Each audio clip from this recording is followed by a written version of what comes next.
see the aimless. I don't wanna be one of the nameless. I'ma wake up with the mindset. Yon mga kaibigan, welcome back. Eto makikita natin dito ang day 2 practice ng Strong Group.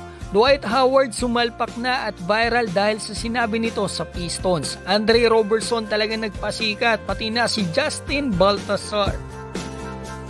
Simulan natin dito. Mukhang masayang NBA champion na si Howard dito sa atin at mukhang determinado talaga ito na maglaro dito sa Pilipinas after ng laban nila sa Dubai. Nagpost pa nga ito kanina na nasa grocery store at nagpasukot pa sa mga empleyado gamit ang medida at sinabi pa niya na, PBA, I'm only 6'9", man, come and get me in the league. Pero yung sagot talaga dyan mga kaibigan ay nasa PBA na kasi may batas talaga dyan na pinapatupad. 6'10" ang listed height po ni Howard dito sa NBA pero may mga rumors na rin talaga noon na ang real height ni Howard ay 6'9". At eto, viral po pala ngayon si Howard dahil sa post niya sa Twitter.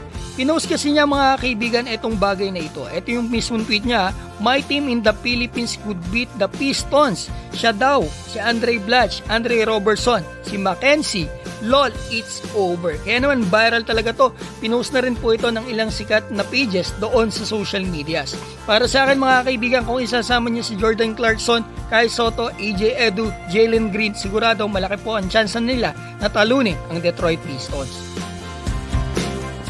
So ngayon, ito po ang ilan sa mga kaganapan dito sa Day 2 practice ng Strong Group. Nagpasikat kaagad ang mga NBA players. Andre Robertson, maganda ang mga galawan. Naglaro po ito sa NBA mga kaibigan ng 8 taon at huling naglaro po sa NBA G League. Sa OKC Blue, fresh na fresh pala to mula dito sa G League mga kaibigan. 6'7", shooting guard, small forward. Pwede pong height ito sa PBA. Bata pa to, 32 years old pa lamang. Si Dwight Howard sa second day mga kaibigan yan, nakikita naman po natin kung anong ginagawa niya sa ensayo. Mga kaibigan, ang masasabi ko rito, sana magawan to ng paraan sa PBA o makapasok talaga siya bilang 6'9", kasi siguradong dudumugin po talaga ng mga fans. At yung local big man natin na Justin Baltasar, ito mga kaibigan na mersa dito sa ensayo.